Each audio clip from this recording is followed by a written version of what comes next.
एक विशाल तेज सुई अचानक आकाश से नीचे आती है और अगले पल ही सड़क पर सभी लोगों को अपने अंदर सोखने लगी थी। दरअसल यह सभी लोग एक अंकल के शरीर में काम करने वाली लाल रक्त कोशिकाएं थी। अंकल ब्लड डोनेट कर रहा था और सामने की सुंदर महिला के शरीर में चढ़ाया जा रहा था। अंदर आते ही लाल रक्त कोशिकाएं तुरंत काम पर लग जाती है। वो शरीर में सभी कोनों में बड़ी मात्रा में ऑक्सीजन ले जाते हुए लाइन से प्रवेश कर रही थी। यह सुपर बड़ा महल एक खूबसूरत महिला के शरीर का अस्थि मजा था, जिसमें सफेद और लाल रक्त कोशिकाएं पैदा हो रही थी। लेकिन जैसे ही उनकी मालकिन लड़की को खांसी आती है तो पता चला कि जुकाम के वायरस का एक समूह उसके शरीर में घुस गया है, जो क्रूर तरीके से लाल रक्त कोशिकाओं को मारने की कोशिश कर रहे थे। लाल रक्त कोशिकाओं को पता नहीं है कि वायरस से कैसे लड़ना था। तभी एक सफेद रक्त कोशिका बाहर निकल कर आता है और वायरस से लड़कर उसकी सफाई करने लगता है। उसने सबसे शक्तिशाली वायरस को भी एक झटके में खत्म कर दिया था। यह देखने के बाद लाल रक्त कोशिका सफेद रक्त कोशिका का धन्यवाद करता है, जिसके बाद वो फेफड़ों में ऑक्सीजन को धकेलना जारी रखता है। लेकिन तभी ऑक्सीजन युक्त बॉक्स के अंदर एक बग बाहर निकल आया था। उसने लाल कोशिका को उठाकर फेंक दिया था। तभी उसमें से एक भयानक निमोनिया का जीवाणु बाहर निकल आता है। यह देखकर कि लाल कोशिका की जान फिर से खतरे में आ चुकी है, तभी सफेद कोशिका दीवार फाड़कर सीधा उनके बीच कूद जाता है। लेकिन जब उसने जीवाणु को देखा तो वो लाल कोशिका को लेकर भागने लगा था, क्योंकि जीवाणु बहुत ही ज्यादा खतरनाक था। तभी सफेद कोशिकाएं एक तंत्र की ओर आते हैं और छिपा हुआ बटन दबाकर जीवाणु को लाल लेजर किरणों से बंदी बना लेते हैं। फिर दो मशीनों ने इस जीवाणु पर नीला बुलबुला छोड़ दिया था और पहले से तैयार एक पंजा जीवाणु को पकड़कर ट्रैक पर फेंक देती है, जहां बैक्टीरिया जटिल यंत्रों से गुजरता हुआ अंत में रॉकेट के सिर में कैद हो जाता है। जिसके बाद रॉकेट तुरंत लॉन्च होकर हवा में विस्फोट हो गया था, जिससे लड़की को जोर की छींक आती है और बैक्टीरिया शरीर से बाहर निकल जाता है। फिर लड़की मुस्कुराकर अपनी क्रश से मिलती है। लड़की के खुश होने पर उसकी कोशिकाएं खिलखिला उठी थी, पर यह खुशी ज्यादा देर तक टिक नहीं पाती, क्योंकि उसी समय लड़की के नीचे गिरने से कोशिकाओं में एक बड़ा धमाका हो जाता है और जमीन पर एक खड्डा बन चुका था, जो लड़की के पैर पर घाव का रूप था। तभी प्यारे प्लेटलेट्स आते हैं और बड़ी सावधानी से गड्ढे के किनारे पाइप जोड़ते हैं, जिसके अगले सेकंड ही रंगीन प्लेटलेट्स निकलकर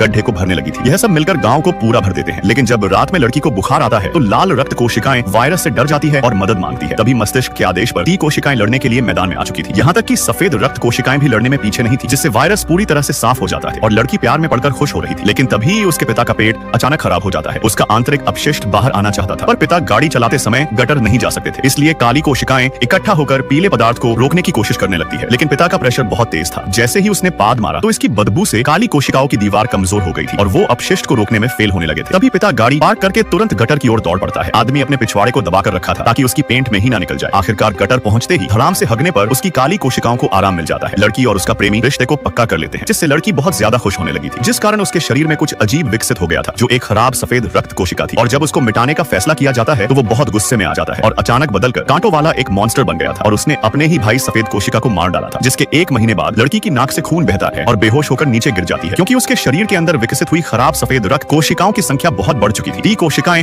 उनसे लड़ने की बहुत कोशिश करती है, लेकिन खराब कोशिकाएं बहुत ताकतवर थी, जिनको हराना बहुत मुश्किल हो गया था। उनके पास अजीब शक्तियां थी, जिससे वो लड़की के शरीर में उत्पाद मचा रही थी। उसने सारे सफेद कोशिकाओं को मार डाला था, लेकिन उसी समय एक रॉकेट लड़की के शरीर में प्रवेश करने लगता है, जो ताकत की दवा थी।